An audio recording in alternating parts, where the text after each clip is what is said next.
Consultando al ciudadano de a pie, a la gente que vive y padece lo que significa tratar de estirar ese salario de 15 y último en Venezuela para poder adquirir los productos de la cesta básica. Bien lo escuchamos, con lo que gana un venezolano mensual no le alcanza ni siquiera para adquirir el 0,65% de lo que sería el costo de la canasta básica.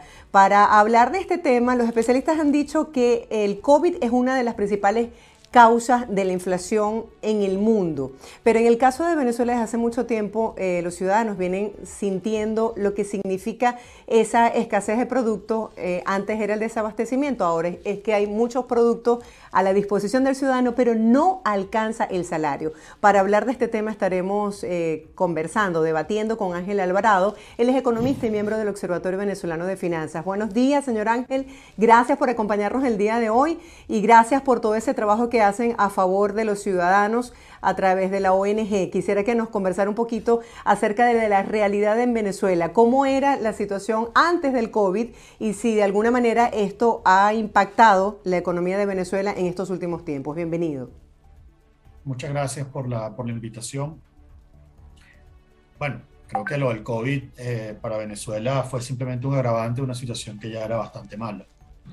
Eh, el COVID afectó a Venezuela básicamente por dos vías. La primera es por la que afecta a todos los países del mundo, que es el distanciamiento social. Eso tiene un impacto contractivo sobre la economía, como lo tuvo sobre todas las economías del mundo.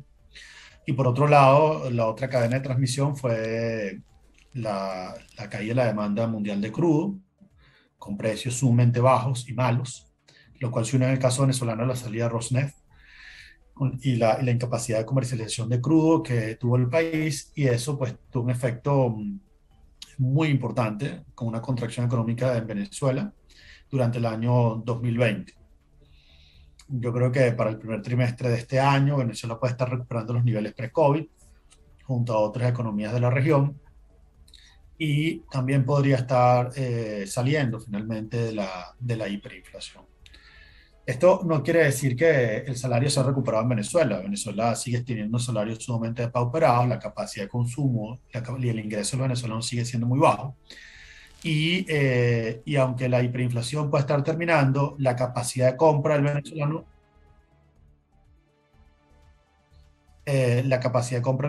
aún no se ha recuperado.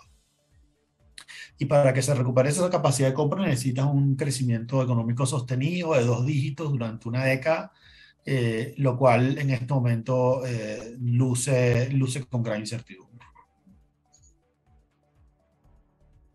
Su cuenta de Twitter un análisis sobre lo que necesita una familia de cuatro. Por ejemplo, una familia de cuatro miembros requieren de 108,43 bolívares o 22,17 dólares semanal para cubrir la carga calórica de supervivencia, equivalente al 60% de las necesidades alimenticias.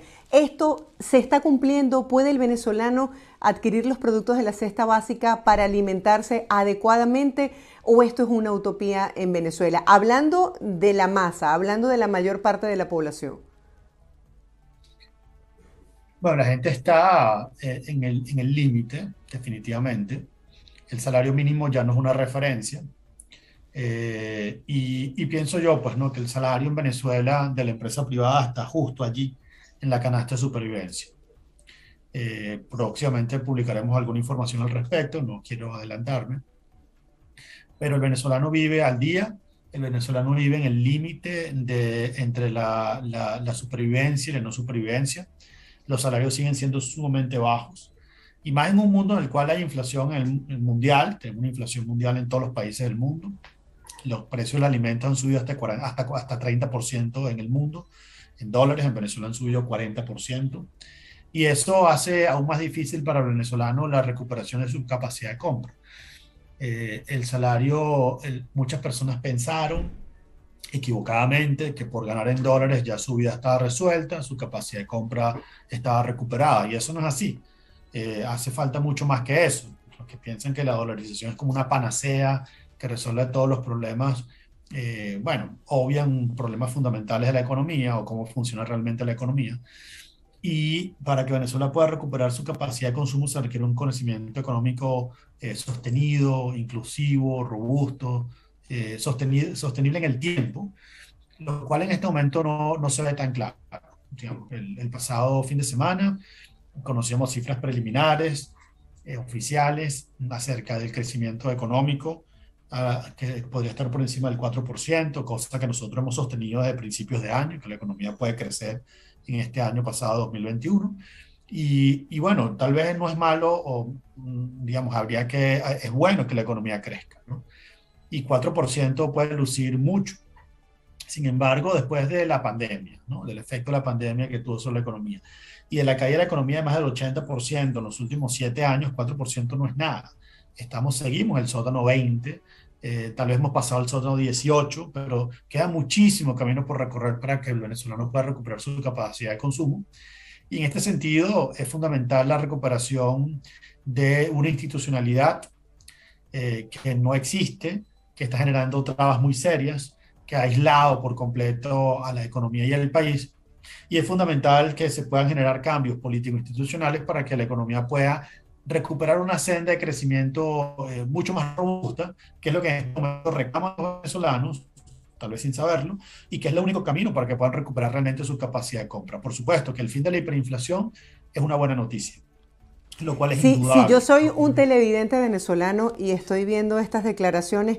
¿Cómo interpreto yo el hecho de que tengo que tener 2 y 3 trabajos para poder sobrevivir? ¿Cómo interpreto yo el hecho de que existen muchísimos bodegones, por lo menos en la capital, llenos, repletos de productos importados, pero que la realidad es que mi sueldo no me alcanza?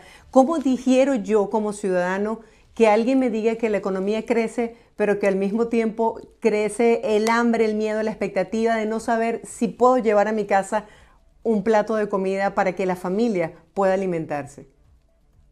Bueno, lo que estaba tratando de decirte era que esto era una buena noticia, ¿no? Eh, y que ese crecimiento de 4% es algo que cambia una tendencia que comenzó en el año 2013. Lo que quiere decir esto es que lo peor ha pasado, en mi opinión. Y lo que dicen los números es que lo peor ha pasado en la economía venezolana. Sin embargo, esa recuperación todavía es muy tímida y es lo que estaba tratando de decir. ¿Qué quiere decir que es muy tímida? Bueno, que si tú quisieras que la economía recuperara los niveles del año 2013, debería crecer al 20% durante una década. Está creciendo al 4%. Hay gente que se está recuperando, hay gente que está mejor. Hay empresas, hay sectores que están vendiendo, que están recuperándose. Pero para que se recupere toda la economía y para que todos puedan estar en el año 2012, que no era Noruega, Venezuela, ni era ni Dinamarca, un país del tercer mundo, pero para llegar a esa posición se requiere crecer mucho más, se requiere crecer mucho más rápido. Y eso básicamente es lo que estoy diciendo. Que la economía está mejor, me parece que es indudable. Que todos están mejor, eso no se puede afirmar. Estamos diciendo simplemente que estamos creciendo al 4% y eso haría que la economía siguiese en un foso sumamente profundo. Para que tú puedas llegar nuevamente a los niveles de 2013, 2012, tú requieres crecer mucho más, requieres inversiones mucho más profundas, requieres un cambio institucional mucho más grande y eso haría que esa economía, no te lo aseguraría, pero permitiría que fuese un crecimiento más inclusivo, un crecimiento que pudiese llegar a todos y no como en este momento, que es un crecimiento que típicamente se queda en ciertas estructuras de la economía, de la sociedad, porque el motor al final de ese crecimiento es el petróleo y los precios del petróleo. Y al final eso se va a reflejar en el consumo de aquellos que tienen acceso a esos flujos de dinero. Pero no tiene por qué afectar a todo el país ni a toda la economía. ¿Cómo se refleja esta inflación que se está registrando en este momento en Estados Unidos del 7%? ¿Cómo impacta esto el resto de las economías de Latinoamérica, especialmente la de Venezuela? Bueno, parte del tema que tiene la inflación de Estados Unidos es que tienes un tema en la cadena de suministros, que es un problema global, y eso está reflejándose con esa inflación en dólares. Hay inflación en dólares. Y esa inflación en dólares es mayor o menor dependiendo del rubro. En el caso de América Latina y en el caso de Venezuela, lo estás viendo a través de los productos importados y el precio global de los alimentos que ha subido en algunos rubros hasta 30%, según la FAO. Entonces, básicamente tienes que el reflejo de esa inflación es sobre todo la inflación en dólares y eso, por supuesto, está generando un agravante serio sobre la capacidad y la recuperación de la capacidad de consumo del venezolano, especialmente de aquellos que tenían un salario en dólares, que pensaban pues que su recuperación, o mejor dicho, que la vulnerabilidad que tenían del salario era menor, y en este caso, pues evidentemente ese fundamento que tenían se mostró completamente errado, una vez que tienes una inflación global, que tiene una cadena de transmisión en Venezuela, especialmente a través de los alimentos, y que está impactando la vida de la gente. Ángel, nos pregunta un televidente cómo podría terminar de crecer la economía si todavía hay una inversión externa muy limitada. Es una muy buena pregunta, es muy buena pregunta. La estrategia que ha seguido PDVSA es una recuperación con esfuerzo propio y recuperación de los campos propios, ¿no? Sin inversión extranjera. Básicamente ha sido a través de la comercialización de crudo y destinar gran parte de las exportaciones a invertir nuevamente en la industria. A través de esa estrategia, básicamente, de no gasto, sino de inversión de las exportaciones, por supuesto que eso tiene un impacto sumamente serio sobre la inversión social y sobre el gasto público, pero ha tenido un impacto sobre la recuperación económica a través del esfuerzo propio. Entonces, esa inyección de recursos sobre la industria, de recursos nacionales, es decir, de la caja petrolera básicamente de PDVSA, les ha permitido recuperar la producción sin necesidad de recurrir a la inversión extranjera. ¿Qué socios ha usado para esto? Bueno, básicamente empresas locales, taladros locales, empresas que están en Venezuela, que han estado en Venezuela durante muchos años, que tienen el conocimiento de cómo hacerlo, que conocen los pozos, que conocen los campos, que conocen la industria venezolana, y a través de esas empresas se ha recuperado la producción sin necesidad de una inversión extranjera, sino básicamente a través del flujo de caja de la misma industria. Ángel, yo recuerdo en la universidad cuando leíamos a Arturo Uslar Pietri y siempre señalaba en sus libros, en sus múltiples escritos, que Venezuela no podía quedarse solamente dependiendo del petróleo. ¿Qué otras iniciativas deberían propiciarse para mejorar la economía en el país? Bueno, eso es un tema sumamente complicado. Venezuela tiene 100 años en lo mismo, ¿no? Tratando de diversificar la economía, y Alberto Adrián, incluso antes de Uslar Pietri, y así Arabia Saudita y Qatar y todos estos países tienen el mismo problema de la diversificación. Todos los países petroleros o dependientes de recursos naturales tienen el mismo problema, ¿no? Tal vez un sector que hay que explorar y que no se ha explorado en Venezuela, o sea, que se han hecho esfuerzos sin resultados significativos en los últimos 100 años, el tema de la industria turística. Creo que Venezuela tiene que explorar la industria turística, generar una infraestructura social y física que le permita explotar esta capacidad que por supuesto está sumamente dormida y que en este momento es inexistente, básicamente inexistente, un país que está aislado, que tiene dificultades logísticas para transportarse incluso dentro de Venezuela, y que tiene problemas de infraestructura sumamente serios, pero pienso yo que la industria turística tiene un gran potencial en Venezuela y unas ventajas comparativas y comparadas inigualables, 1.000 kilómetros de playas en el Mar Caribe, pero requiere, pues, evidentemente una inversión, una infraestructura que en este momento no se tiene, una seguridad ciudadana, etcétera, otra cantidad de cosas, una generación de confianza que no se tiene, y que evidentemente me parece que es una de las grandes oportunidades que Venezuela siempre ha tenido, siempre tendrá, y que definitivamente hay que explotar. Gracias, Ángel, por compartir con nosotros tu visión, tus conocimientos en materia de economía, por hablarnos acerca de la situación de Venezuela y ponernos un poco bajo contexto. Gracias por acompañarnos el día de hoy. Estuvimos Encantado, un placer. conversando.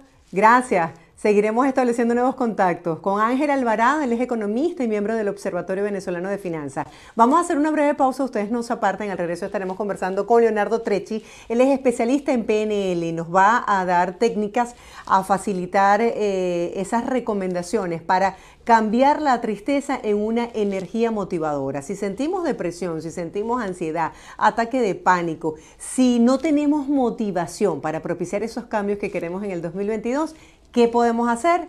De esto estaremos hablando con Leonardo Trecci en breve. Puede empezar a formular sus preguntas. 305-780-3444 es nuestro número de contacto, o a través de nuestro correo electrónico buenosdias@vpitv.com. Ya volvemos con más.